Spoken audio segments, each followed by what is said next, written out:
Quadratic equations कैसी equation होती हैं जिसमें वेरिएबल की हाईएस्ट पावर क्या होती है, 2 होती है। अब वेरिएबल यहाँ पे क्या है, वेरिएबल की पावर 1 भी है, वेरिएबल की पावर 2 भी है, लेकिन क्या कंडीशन है कि हाईएस्ट पावर क्या होनी चाहिए, 2 होनी चाहिए। अब यहाँ पे हाईएस्ट पावर क्या है, 2।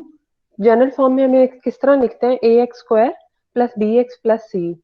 हाई इस इक्वेशन में एक्स स्क्वायर यानी ए जीरो नहीं हो सकता। क्यों जीरो नहीं हो सकता, अगर ए जीरो हो जाएगा तो ये वाली टर्म अगर जीरो हो जाएगी तो हमारे पास क्या बच जाएगा, बी एक्स प्लस सी, यानी वेरिएबल की हाईएस्ट पावर 1 बच जाएगी। इसका क्या मतलब है, ये आपके पास क्या है, लीनियर इक्वेशन है। लेकिन हम किसके सोल्यूशन की बात कर रहे हैं, क्वाड्रेटिक इक्वेशन के सोल्यूशन की बात कर रहे हैं। जब किसी इक्वेशन में हाईएस्ट पावर 1 हो वो आपके पास क्या कहलाती है, लीनियर इक्वेशन। और अगर हाईएस्ट पावर क्या हो, 2 हो, वो क्या कहलाती है, क्वाड्रेटिक इक्वेशन। आपने अभी तक चैप्टर 3 तक क्या है, लीनियर इक्वेशंस को सॉल्व किया है। उसके अंदर वही मेथड है, एलिमिनेशन मेथड, सब्स्टिट्यूशन मेथड या मैट्रिसेस की मदद से आप किसको सॉल्व करते हैं, लीनियर इक्वेशंस को, जिसमें वेरिएबल की हाईएस्ट पावर क्या होती है, 1। अब फोर्थ चैप्टर में हम क्या देख रहे हैं, क्वाड्रेटिक इक्वेशंस को, जिसमें वेरिएबल की हाईएस्ट पावर क्या होती है, 2 होती है। अब क्वाड्रेटिक इक्वेशंस को कितने मेथड से सॉल्व किया जा सकता है, फर्स्ट क्या है, फैक्टराइजेशन। सेकंड क्या है आपके पास, बाय कंप्लीटिंग स्क्वायर। और कंप्लीटिंग स्क्वायर से ही हम कौन सा फार्मूला इंट्रोड्यूस करवाते हैं, क्वाड्रेटिक फार्मूला। ठीक है। अब सबसे पहला मेथड जो आपने उस दिन भी देखा था क्या था, फैक्टराइजेशन। फैक्टराइजेशन क्या है, कोई भी गिवन इक्वेशन है, क्या है, solve the equation x square minus 7x+10 is equal to 0 by factorization. सबसे पहले हमने से फैक्टराइजेशन। अब इसमें क्या है, हाईएस्ट पावर क्या है, 2। तो हम इसको फैक्टराइजेशन किस तरह करते हैं कि जब ऐसे दो नंबर्स को सिलेक्ट करना है कि जिनको जब मल्टीप्लाई किया जाए तो आपके पास क्या आंसर आना चाहिए, 10x²। हम वेरिएबल को मोस्टली इग्नोर कर देते हैं, लेकिन मतलब वो होती वही चीज है। क्या आना चाहिए आंसर, 10x²। लेकिन जब प्लस ऐड करें तो हमारे पास आंसर क्या आना चाहिए, -7x। ठीक है। अब 7 कौन से ऐसे दो नंबर्स हैं, 10 को पहले देखिए मल्टीप्लाई किस किस नंबर से हम कर सकते हैं, 5 मल्टीप्लाई बाय 2, आपके पास आंसर क्या आता है, या 2 मल्टीप्लाई बाय 5, आंसर क्या आता है आपके, 1 से स्टार्ट कर लें। 1 को 10 से मल्टीप्लाई करें, आपके पास आंसर क्या आता है, 10। और उसके बाद आपके पास 2 को जब 5 से मल्टीप्लाई करते हैं तब भी आपके पास आंसर क्या आता है, 10 आता है। 3 को मल्टीप्लाई करें किसी भी तरह 10 नहीं आता, ना 4 को ना 5। 5 को आगे करें तो वो यही फैक्टर्स बनते हैं, 5 मल्टीप्लाई बाय 2, 10। 6 को करें, 7 को करें, 10 तक कोई ऐसा नंबर नहीं है जिसको जब दो फैक्टर्स को मल्टीप्लाई करें। सिर्फ कौन कौन से दो फैक्टर्स आगे, 1 मल्टीप्लाई बाय 10, और सेकंड फैक्टर कौन सा आ गया, 5 मल्टीप्लाई बाय 2। अब हमें ये देखना है कि इन दोनों नंबर्स को जब ऐड या सब्ट्रैक्ट करें तो आंसर क्या आना चाहिए, 7 आना चाहिए। 10 या 1 को जिस तरह भी ऐड या सब्ट्रैक्ट कर लें कभी भी 7 नहीं आता। सिर्फ कौन से नंबर से 7 आ सकता है, 5+2, यानी इन दोनों को ऐड करें तब 7 आ सकता है सेंटर वाला। लेकिन 7 के साथ क्या है, माइनस का साइन है। ठीक है, माइनस का साइन है। तो हमने इसका क्या मतलब है, इन दोनों को किस तरह लिखेंगे, x² -5 एंड -2। -5x। क्यों, क्योंकि +5x +2x से भी 7x होता है, लेकिन हम इसे क्या करेंगे, -5x -2x, ताकि ये इसके सेंटर में जो माइनस है वो इससे इसके साथ आ जाए, -2x -10x+10 is equal to 0। अब इसके साथ हमारे पास क्या चीज कॉमन आ रही है, x कॉमन लें इन दोनों में से, तो क्या बच जाएगा, x-5।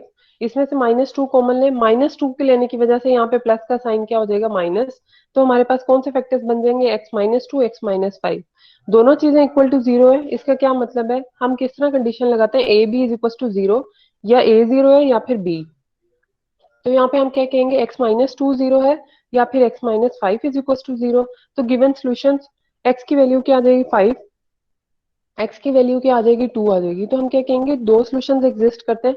देखिए सॉल्यूशन सेट क्या हो जाएगा, 2 और 5। दो सॉल्यूशंस कब एग्जिस्ट करेंगे, जब हाईएस्ट, जी। मैम बच्चे कह रहे हैं उनको ऐड कर दें। मैंने तो ऑटोमेटिक किया हुआ है, वो खुद ही ऐड हो जाएगा। वो उनके ओके नेट मैम। के इशू की वजह से ऐड नहीं हो रहा हूँ। जी थैंक यू हमारे मैम। पास हमारे पास कौन से दो सॉल्यूशंस हैं, 2 और 5। सॉल्यूशन सेट 2 और 5, the solution of an equation are called its root. जो भी इक्वेशंस होंगे, जो आंसर आता है वो सॉल्यूशन, वो उस इक्वेशन का जो सॉल्यूशन होता है हम उसको क्या कहते हैं, वो रूट्स हैं। रूट्स का क्या मतलब है कि हमें कोई के रूट्स फाइंड करें, इसका क्या मतलब है, हमें सॉल्यूशंस फाइंड करना है। सॉल्यूशन जो उस इक्वेशन को सेटिस्फाई करेगा वो उसका क्या होगा, रूट्स होगा, या हम कहेंगे सॉल्यूशन होगा। ठीक है। अब ये देखिए x² माइनस वेरिएबल की हाईएस्ट पावर क्या थी, 2 थी, तो उतने ही हमारे पास सॉल्यूशंस आए हैं, 2 और 5, यानी एक्स की दो वैल्यूज आई हैं, 2 5। जितनी पावर होंगी उतनी ही हमारे पास क्या आते हैं, सॉल्यूशंस आते हैं। अगर यहाँ पे 3 होती एक्स क्यूब माइनस 7x या जो भी इक्वेशन होती, हाईएस्ट पावर क्या होती 3, तो उसकी कितनी एक्स की वैल्यूज आती हैं, 3 वैल्यूज आती हैं। ठीक है, अब नेक्स्ट हमारे पास क्या है, हम सेकंड मेथड हमारे पास क्या है, कंप्लीटिंग स्क्वायर मेथड। अब क्या है, x square minus 4x minus 437। देखिए अब ये इक्वेशन है, इसके रूट्स बनाना हमारे लिए क्या है, ये फैक्टराइजेशन करना नामुमकिन है। अगर हो भी जाती हो तो मोस्टली क्या होती है, मुश्किल होती है। लेकिन कंप्लीटिंग स्क्वायर मेथड हमारे पास आया ही तब है जब फैक्टराइजेशन मेथड क्या होता है, हमारे पास फेल होता है। अब कंप्लीटिंग स्क्वायर मेथड क्या है, x square plus 4x minus 437 is equal to 0। सबसे पहली बात ये कि हमारे पास इसकी हाईएस्ट पावर क्या है, 2 है, तो ये क्वाड्रेटिक इक्वेशन है। अब कंप्लीटिंग स्क्वायर मेथड हमारे पास क्या कहता है कि एक्स स्क्वायर यानी हाईएस्ट पावर के साथ जो भी कोफिशिएंट हो, अगर यहाँ पे कुछ भी नहीं है तो इसका क्या मतलब है, यहाँ पे 1 है, क्योंकि 1 को एक्स स्क्वायर से मल्टीप्लाई करें दोबारा एक्स स्क्वायर आता है। X square plus 4x minus 437 is equal to 0। Highest power coefficient क्या है, 1। तो हमारे पास हमने क्या करना है, पूरी इक्वेशन को किससे डिवाइड कर देना है, 1 से। लेकिन 1 से डिवाइड करने से कोई फर्क नहीं पड़ेगा। पहला स्टेप आपके पास क्या है, आपने ए से डिवाइड करना है पूरी इक्वेशन को। ए क्यों कह रही हूँ, क्योंकि जनरल इक्वेशन हमारे पास क्या थी, A X square plus B X plus C. यहाँ पे एक्स स्क्वायर के साथ ए है तो पूरी इक्वेशन को ए से डिवाइड कर देंगे। वो हमारे पास ए इस केस में क्या है, 1, तो हमें इसके लेने की जरूरत नहीं है। सेकंड हमारे पास स्टेप क्या है कि जो एक्स के साथ टर्म है, एक्स के साथ जो भी कोफिशिएंट है, हमने उसको किससे डिवाइड करना है, 2 से डिवाइड करना है। यहाँ पे हमारे पास 4 है, 4 को हमने किससे डिवाइड करेंगे, 2 से। तो 2 को से डिवाइड करने के बाद हमारे पास आंसर क्या आता है, 2। ठीक है, हाँ, यानी जो भी कोफिशिएंट आएगा उसे 2 से डिवाइड करना है। तो ये बुक वालों ने इस तरह मुश्किल किया हुआ है। 2 आपके पास आंसर क्या आएगा, 4 को 2 से डिवाइड करना है तो आंसर क्या आ गया, 2।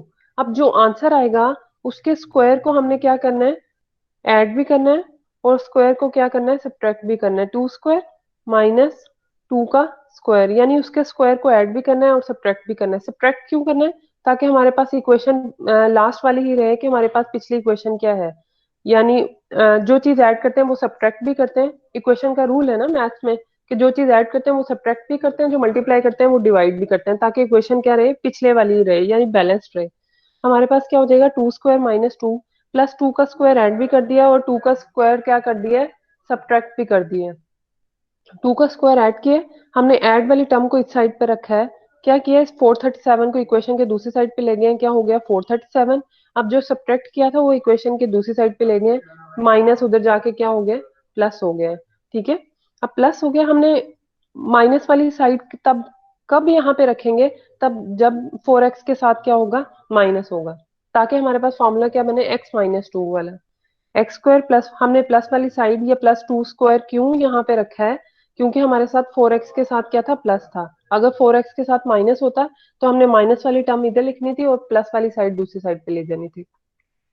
ये वाली बात समझ आ गई है, यस बताएं। मैम। यस चलें मैम। ठीक है, चलें ठीक है। X plus 2 whole square is equal to 441। अब क्या है, एक्स प्लस 2, दोनों तरफ स्क्वायर रूट ले लेंगे, हमारे पास प्लस माइनस आ जाएगा। प्लस माइनस क्यों होता है, क्योंकि हम किसी भी चीज का प्लस का स्क्वायर रूट लें, यानी स्क्वायर रूट 2, इसका स्क्वायर लें, तब भी हमारे पास आंसर वही आता है। 2 का स्क्वायर आपके पास, स्क्वायर रूट और स्क्वायर रूट कैंसिल हो जाएगा तो 2 आंसर आ जाएगा। इसी तरह minus square root of 2 whole का स्क्वायर, हमारे पास आंसर क्या आ जाएगा, माइनस का स्क्वायर प्लस, ये भी माइनस प्लस स्क्वायर की वजह से क्या हो जाएगा, प्लस हो जाएगा, और 2 और स्क्वायर रूट कैंसिल होके आपके पास क्या दे देगा, 2 दे देगा। ठीक है, प्लस स्क्वायर रूट ऑफ 2, इसका भी आंसर पॉजिटिव 2 आता है। जब बाहर नेगेटिव आता है तब भी हमारे पास आंसर क्या आता है, पॉजिटिव आता है। इसलिए जब भी हम स्क्वायर रूट लेते हैं, स्क्वायर रूट नहीं, इवन रूट जब भी लेंगे, इवन रूट का क्या मतलब है, 2 4 6 8, एक मिनट बचे, अच्छा हाँ, 2 4 6 8, हमारे पास जब भी इवन रूट आएंगे उसके साथ हमेशा हमारे पास क्या आएगा, प्लस माइनस आएगा। क्यों, क्योंकि ये वाली प्रॉपर्टी है कि जब उस प्लस माइनस को हम स्क्वायर करते हैं या फोर्थ पावर लेते हैं तो पॉजिटिव, सॉरी, पॉजिटिव भी हमारे पास क्या हो जाता है, पॉजिटिव आंसर देता है। नेगेटिव भी हमें क्या देता है, पॉजिटिव आंसर देता है। इसलिए हमने जितने भी रूट्स होते हैं वो सारे के सारे लिखने होते हैं। प्लस माइनस इधर स्क्वायर रूट लेंगे तो क्या आएगा, प्लस माइनस। क्या शो करता है, इसकी प्लस वैल्यू भी इस इक्वेशन को सेटिस्फाई करती है, और इसकी नेगेटिव वैल्यू भी क्या करती है, इस इक्वेशन को सेटिस्फाई करती है। जब भी इवन रूट लेंगे, 2 4 6, इसकी पावर लेंगे, यानी टू की हम पावर क्या ले रहे हैं, एक किस्म का 1/2 ले रहे हैं। तो जब भी इवन रूट की पावर लेंगे तो हमारे पास आंसर क्या आएगा, हमेशा प्लस माइनस आएगा। जब ऑड रूट लेंगे, ऑड मीन्स 1 3 5 7, जब हम ये रूट लेंगे तो इसका क्या मतलब है, सिर्फ प्लस का साइन आएगा या माइनस का, जो मेंशन हो वही। मतलब अगर इधर -41 होता है तो उसका क्यूब रूट हम किस तरह शो करते हैं, क्यूब, इधर क्यूब स्मॉल 3 लिख देते हैं, या अल्टरनेटिवली हम इसको किस तरह लिख देते हैं, इसकी पावर को 1/3। ठीक है, 1/3, x+2 plus minus square root of 441। अब आंसर स्क्वायर रूट कैलकुलेटर से ले लिया, हमारे पास क्या आंसर आ गया है, 21। अब x की वैल्यू दो आ रही है, प्लस माइनस, एक प्लस के साथ 21 आएगा और एक क्या आएगा, माइनस के साथ 21 आएगा। इधर कॉमा डालने, अच्छा नहीं, +2 प्लस इधर जाके -2 हो जाएगा, ये वाला 2 उनको उधर जाके क्या किया है, माइनस किया है। तो ये एक दफा -2 -21 हो जाएगा, एक दफा -2 +21। आपके पास आंसर क्या आ गया, 19 और -23। अब इसको क्या कहते हैं, सोल्यूशन को, एक अल्टरनेटिव हम क्या कह सकते हैं, रूट्स। ये इक्वेशन के क्या है आपके पास, रूट्स, -23 19। ठीक है। अब हमने सेकंड मेथड क्या कर लिया, कंप्लीटिंग स्क्वायर मेथड। अब थर्ड हमारे पास क्या है, बाय अप्लाइड। मैम एक हाँ जी। मैम ये सेकंड स्टेप 4/2 का स्क्वायर जब इसे ऐड करेंगे, ये एक मरतबा हाँ रिपीट कर दें सेकंड देखिए, स्टेप पे। ठीक है। अब x² + 4x - 31, हमने सबसे पहला स्टेप क्या करना है, जो भी कोफिशिएंट होगा उसे डिवाइड करना है। अब x के साथ जो भी कोफिशिएंट होगा, x के साथ क्या कोफिशिएंट आ रहा है, 4, हमने हमेशा इसका हाफ लेना है, या ये आसान लफ्जों में कहते हैं कि जो भी कोफिशिएंट होगा उसे हमने 2 से डिवाइड करना है। हाफ लेना होता है एक्चुअली, एक मिनट मुझे, अच्छा चले, हाफ लेना होता है। हमारे पास आंसर क्या आ गया, अच्छा हाफ लेना होता है, हाफ लेना होता है। हमारे पास जो भी आंसर आए हमने उसका क्या लेना है, स्क्वायर लेना है। अब आंसर क्या आया हमारे पास, 2, 2 का स्क्वायर लेंगे। अब उसको क्या करना है, ऐड करना है। अगर ऐड करेंगे तो ऑब्वियसली मैथ्स में हम क्या करते हैं, इक्वेशन को बैलेंस रखने के लिए उसको क्या करेंगे, सब्ट्रैक्ट करेंगे। तो हम इस इक्वेशन को कैसे लिख सकते हैं, ये वाली को लिख रही हूँ दोबारा, x² + 4x अब इज इक्वल टू क्या लिख रही हूँ, 437। क्यों, क्योंकि इक्वेशन में वो कांस्टेंट था, कांस्टेंट को दूसरे तरफ ले गई हूँ, 437। अब हमने ये जो 2 आंसर आया है, इसके स्क्वायर को हमने क्या करना है, ऐड भी करना है, 2 का स्क्वायर और -2 का स्क्वायर, माइनस और प्लस क्यों किया है, ताकि हमारे पास दोबारा वही इक्वेशन आ जाएगी, x² + 4x 437, यानी हमारे पास ओरिजिनल इक्वेशन में कोई फर्क नहीं पड़ा। अब समझ आ गई इस बात की, यहां तक क्या किया है, जिस बच्चे ने क्वेश्चन पूछा था। जी मैम। ठीक है।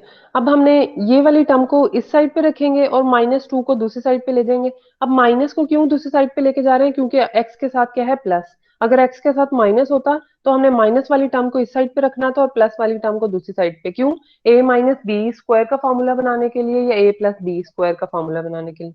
हमारे पास यहाँ पे क्या बचेगा, x² + 4x + 2। अब अगला स्टेप आपने सिंपल क्या करना है कि जिस कांस्टेंट का स्क्वायर ऐड किया है ना, बस जो वेरिएबल आ रहा होगा, वेरिएबल एज इट इज लिख देना है, जिस कांस्टेंट यानी जो आंसर आया है, आंसर को यहाँ पे लिखना है और उसका होल का स्क्वायर ले लेना है। राइट हैंड साइड पे प्लस माइनस करके जो भी आंसर आ जाए वो आपने लिख देना है। क्योंकि 2 का स्क्वायर ऐड किया था तो 2 कांस्टेंट के तौर पर लिख दिया, वेरिएबल क्या पेयर हो रहा था गिवन इक्वेशन में, एक्स। तो सिंपल वेरिएबल लिखना है जो आपने कांस्टेंट ऐड किया है। अब इस केस में तो सिंपल है, अगर 3/2 होता तो यहाँ पे आपने 3/2 का स्क्वायर, x + 2 होल स्क्वायर बन जाएगा इज इक्वल टू 1। ये a + b का फॉर्मूला बन रहा है। जब इसको ओपन करेंगे तो आपके पास क्या बन जाएगा, a² यानी x² + 2 का स्क्वायर क्या आ जाएगा, 4, ये वाली 2 का स्क्वायर, और 2ab, 2 हमारे पास फॉर्मूले वाला 2ab, a की वैल्यू क्या है x, b की वैल्यू क्या है 2, तो हमारे पास क्या बन जाएगा 4x। ऊपर वाली इक्वेशन इस कंप्लीटिंग स्क्वायर से दोबारा वही वाली इक्वेशन बन जाएगी। इसका क्या मतलब है, हमारे पास ऊपर वाली इक्वेशन बन रही है, हम इसे क्लोज्ड फॉर्म में भी लिख सकते हैं, तो ये हमारे पास सोल्यूशन आ जाएगा। x plus two whole square is equal to 441। x plus two plus minus solve करके हमारे पास दो रूट्स आ गए, -23 और +19। अब हमने क्या कर लिया है, कंप्लीटिंग स्क्वायर की मदद से एक सिंपल फॉर्मूला बना लिया है, क्वाड्रेटिक फॉर्मूला। क्या हम कंप्लीटिंग स्क्वायर वाला मेथड इतना कॉम्प्लिकेटेड बार बार करें, हमें इससे बेहतर क्या है हम फॉर्मूला बना लें। फॉर्मूले में डायरेक्ट ए बी सी की वैल्यूज यूज करेंगे और हमारे पास क्या आंसर आ जाएगा, हमें कंप्लीटिंग स्क्वायर वाला मेथड करने की जरूरत नहीं पड़ेगी। ठीक है, अब हमारे पास standard form of quadratic equation क्या है, A X square plus B X plus C. अब ए एक्स स्क्वायर, ये तो हमें पता है क्वाड्रेटिक इक्वेशन की जनरल फॉर्म है या स्टैंडर्ड फॉर्म है। सबसे पहला स्टेप हमारे पास क्या था कि एक्स स्क्वायर के साथ जो भी कांस्टेंट होगा पूरी इक्वेशन को हमने क्या करना है, डिवाइड करना है। जैसे इस केस में हमने कांस्टेंट 1 था तो पूरी इक्वेशन को डिवाइड करने से कोई फर्क नहीं पड़ेगा। यहाँ पे X square plus B by A X plus C by A is equal to, A से डिवाइड किया A divide A 1, B divide A ये आंसर आ गया, और सी डिवाइड ए ये इज इक्वल टू 0। पूरी इक्वेशन को हमने उससे डिवाइड कर दिया। सेकंड स्टेप हमने किया है कांस्टेंट को दूसरी साइड पे ले गए। कांस्टेंट कौन सा है, जिसके साथ वेरिएबल नहीं आ रहा। X square plus B by A X, X Y Z हमारे पास वेरिएबल होते हैं ना, कि एक्स की जो मर्जी वैल्यू हो जो उस इक्वेशन को मैम सेटिस्फाई। हाँ जी, स्टूडेंट्स मैम काफी सारे इन नहीं हो पा रहे मैम। अच्छा एक मिनट।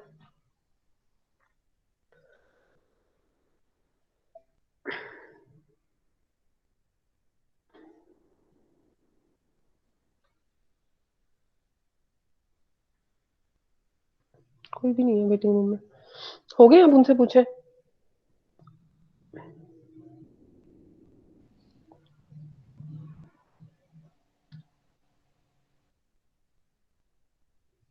ठीक है, ओके मैम।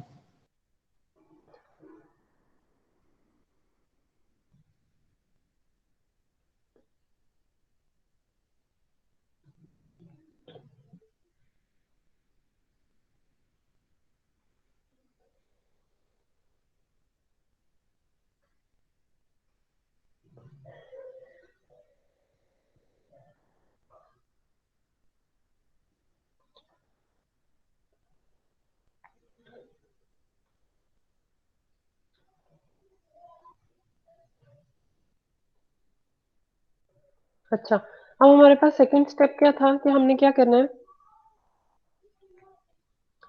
सेकंड स्टेप में कांस्टेंट को दूसरी साइड पे ले जाएंगे, तो ये क्या हो जाएगा x square over b by A x, equation की दूसरी साइड पे लेके जाएंगे माइनस सी बाई ए। अब उसके बाद हमने क्या करना था, एक्स के साथ जो भी कांस्टेंट हो, बी बाई ए आपके पास क्या है कांस्टेंट, इसको डिवाइड करना है। बच्चे देखें ये आपने चीज पढ़ी हुई है, ए ओवर बी, डिवीजन में क्या है अगर सी है तो किसके इक्वल होता है, ए ओवर बी सी। ठीक है, ए ओवर बी सी। ठीक है, अब अगर इसके नीचे हमारे पास अगर स्टेप हो ए ओवर बी, डिवीजन में क्या आ जाए सी ओवर डी, तो ये हमारे पास क्या हो जाएगा, डिनोमिनेटर का डिनोमिनेटर डी, ये किससे मल्टीप्लाई हो जाता है ए से, और बी किससे इक्वल हो जाता है सी से, तो ए डी ओवर बी साथ क्या आ जाएगा आपके पास सी। ठीक है, ये इक्वेशन, अब ये वाली चीज यहाँ पे यूज होनी है। ये बी बाई ए है, हमने इसे किससे डिवाइड करना है, टू से। इस स्टेप में, अगले स्टेप में हम क्या करेंगे, x square plus B by A x, ये तो हमारे पास एज इट इज जो हमारे पास ऊपर वाली इक्वेशन है। हमने क्या करना था, इसके टू से डिवाइड करना था, तो इधर डिवाइड करती हूँ बी ओवर ए, टू से डिवाइड यानी उसका हाफ लेना था। टू से डिवाइड करने के बाद ये इक्वेशन आपके पास क्या बन जाएगी, बी ओवर टू ए। ठीक है, जैसे ये बनी थी ए ओवर बी और सी, तो ये हमारे पास क्या बन गया बी ओवर टू ए।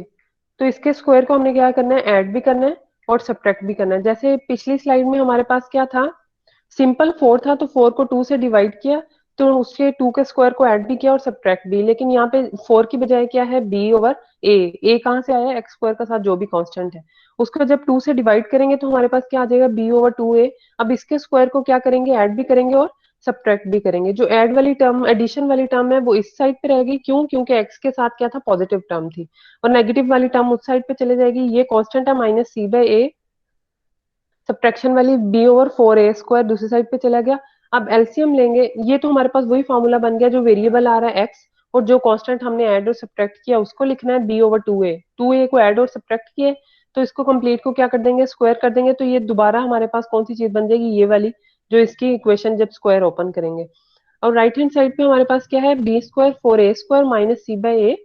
इसका क्या लेंगे, एलसीएम लेंगे, तो हमारे पास एलसीएम फोर ए स्क्वायर आ जाएगा। ठीक है, ए और फोर ए स्क्वायर का जब एलसीएम लेंगे तो आंसर क्या आ जाएगा, फोर ए स्क्वायर। इसके साथ तो ऑलरेडी फोर ए स्क्वायर है, तो हमारे पास क्या आ जाएगा, बी स्क्वायर। और यहाँ पे हमारे पास क्या है, सिंपल ए है, तो इसके साथ क्या आ जाएगा, फोर ए सी। ठीक है, हमारे पास क्या हो जाएगा, ये फोर ए सी। एलसीएम लेना आता है ना सबको, किसी यस को? मैम। ठीक है, यस मैम। ठीक है। हमारे पास क्या आ जाएगा, B square minus four A C over four A square X plus B over two A. इधर हमारे पास इज इक्वल टू, अब स्क्वायर रूट ले लेंगे तो दोनों साइड पे क्या आ जाएगा, प्लस माइनस आएगा। जब भी इवन रूट लेंगे तो हमारे पास क्या आएगा, प्लस और माइनस। तो यहाँ पे तो फोर ए स्क्वायर, इसका स्क्वायर रूट लेने से आपके पास क्या बन जाएगा, फोर का स्क्वायर रूट टू, ए स्क्वायर स्क्वायर रूट से कैंसिल होने के बाद ए। तो हमारे पास क्या बच गया, बी स्क्वायर माइनस फोर ए सी। एक्स की वैल्यू क्या आ जाएगी, plus minus b over two a, sorry यहाँ पे आएगा minus b over two a, ये वाला प्लस उधर जाके क्या हो जाएगा, माइनस। और साथ इसके सेंटर में क्या आ रहा है, plus minus one, A minus B plus minus B square minus four A C over two A. अब इसके दो रूट्स हमेशा बनेंगे, क्या, एक प्लस वाली टर्म के साथ और दूसरी एक किसके साथ, नेगेटिव टर्म के साथ। अब कंप्लीटिंग स्क्वायर मेथड की बजाय हम क्या करेंगे, इस फॉर्मूले में डायरेक्ट पुट करेंगे। फॉर्मूला क्या है, A X square plus B X, यहाँ से एक्स स्क्वायर के साथ जो कोफिशिएंट होगा वो ए, बी के साथ जो एक्स के साथ जो कोफिशिएंट होगा वो बी, और सी के साथ जो कोफिशिएंट होगा वो हमारे पास क्या हो जाएगा, सी जो कांस्टेंट है वो एज इट इज आ जाएगा। अब एक्स के साथ कांस्टेंट पिछले केस में क्या था, एक्स के साथ कांस्टेंट फोर और ए क्या था वन, और सी क्या था माइनस फोर थर्टी सेवन। जब आप उसको यहाँ पे बी की जगह फोर पुट करेंगे, यहाँ पे फोर पुट करेंगे, दोबारा हमारे पास वही आंसर आएगा जो हमने कंप्लीटिंग स्क्वायर मेथड से किया है। क्योंकि क्वाड्रेटिक फॉर्मूला ही उससे डिड्यूस किया हमने। ठीक है, अब क्या है, मैम, हाँ जी, हाँ जी, ये स्टेप 3 में जो हम्म सेकंड स्टेप है, मतलब कि x plus B over two whole square, ये कैसे किया? होल स्क्वायर कैसे लिखा है? जी। अच्छा, अच्छा। अब क्या है हमारे पास, एक्स बी एक्स बताया कि हमने यहाँ पे क्या है, x plus B by two a whole square.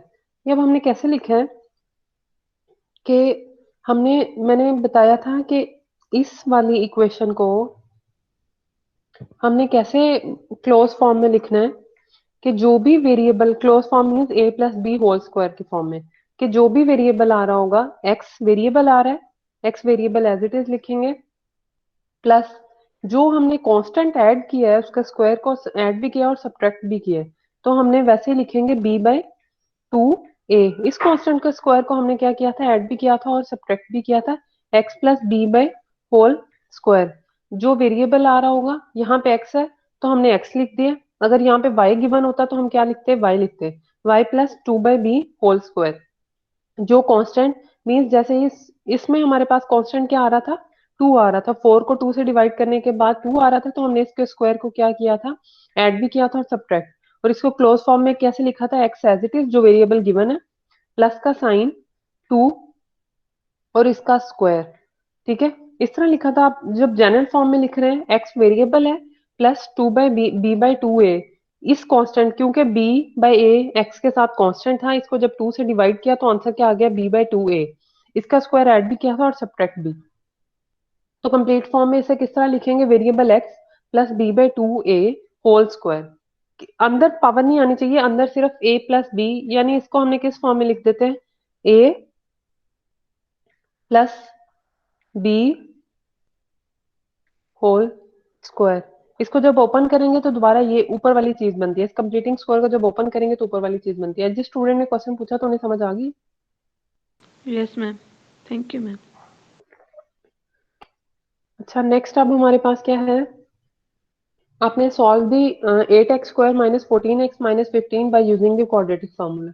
अब जब भी जो भी क्वेश्चन हो जो फैक्टराइजेशन से नॉन सॉल्व होता हो, हम इसे कंप्लीटिंग स्क्वायर से करने की बजाय क्वाड्रेटिक फार्मूला से कर लेंगे। क्यों? क्वाड्रेटिक फार्मूला ही हमारे पास कंप्लीटिंग स्क्वायर मेथड से आया है। तो हमारे पास क्वेश्चन क्या है? 8x² minus 14x minus 15। अब इसको अगर इसके साथ कंपेयर करें जनरल फॉर्म से, x² यहाँ पे x² यानी a की वैल्यू क्या आ रही है? 8 आ रही है। bx x as it is, b की वैल्यू क्या आ रही है? -14 और c की वैल्यू क्या आ रही है? -15। क्वाड्रेटिक फार्मूला हमारे पास क्या है? x is equal to -b plus minus square root of b² minus 4ac over 2a। अब b की ये बाहर वाला minus as it is, b की वैल्यू गिवन क्वेश्चन में क्या है? -14। तो इसको लिख दिया -14 प्लस माइनस -14 का स्क्वायर -4, a की वैल्यू क्या है? 8 और c की वैल्यू क्या यहाँ पे गिवन है? -15। जो साइन आ रहा होगा वही हमने कंसिडर करना है। अगर यहाँ पे प्लस होता तो हमने इधर क्या लिख देते? +15। इसको जब -14, ये माइनस माइनस आपस में क्या हो गया? प्लस प्लस माइनस 14 का स्क्वायर माइनस वे। इसको जब सॉल्व करेंगे तो आंसर क्या आता है? 676। और इसका जब स्क्वायर रूट लेंगे तो हमारे पास आंसर क्या आता है? 26। एक दफा प्लस के साथ लिख देंगे और एक दफा किसके साथ? माइनस के साथ। तो अब ये हमारे पास रूट कौन कौन से आ गए? 5/2 यानी सोल्यूशन सेट 5/2 और -3/4। इसको हमेशा करली ब्रैकेट से शो करना है। करली ब्रैकेट क्या शो करती है? कि सिर्फ यही दो पॉइंट शामिल है, 5/2 और दूसरा क्या है? -3/4। अगर आप इसको सोल्यूशन सेट को किस तरह लिख देंगे? ये करली ब्रैकेट्स, अगर आप इसको किस तरह लिख देंगे? ये ओपन ब्रैकेट स्मॉल ब्रैकेट्स 5/, ये ओपन ब्रैकेट 5/2 -3/4। ये आपने चैप्टर नंबर 1 में किया होगा। -3/4, ये ओपन ब्रैकेट क्या शो करती हैं? कि सिर्फ ये वाले पॉइंट्स शामिल नहीं है, इसके बीच में कितने भी पॉइंट्स हैं। देखिए 5 डिवाइड करें 2 से तो आंसर क्या आता है आपके पास? इस 5 को 2 से डिवाइड करें, सिर्फ पॉइंट्स में बात समझाने के लिए। 5 को माइनस वाली साइन इधर आएगा पहले, चलिए जैसे पहले आएगा माइनस वाला। 5/2 से डिवाइड करें 2 को तो 2.5 आंसर आ जाएगा। ठीक है, 2.5 के बाद हमें नहीं पता कि रियल नंबर में कितने नंबर आते हैं। 3 पॉइंट हो सकते हैं हमारे पास 5, ये कहने 5/1 कहने आसान लफ्जों में 2.52। जब ये ओपन ब्रैकेट्स होती हैं, ये क्या शो करता है? कि हमारे पास एंड वाले पॉइंट्स शामिल नहीं है, बीच में जितने भी पॉइंट्स हैं वो सारे शामिल हैं। लेकिन अभी हम इस तरह की कोई बात नहीं कर रहे हैं, हम सिर्फ वैल्यूज लिख रहे हैं कि ये दोनों वैल्यूज जो हैं वो गिवन इक्वेशन के क्या है? सोल्यूशन है। सोल्यूशन क्या होता है? ये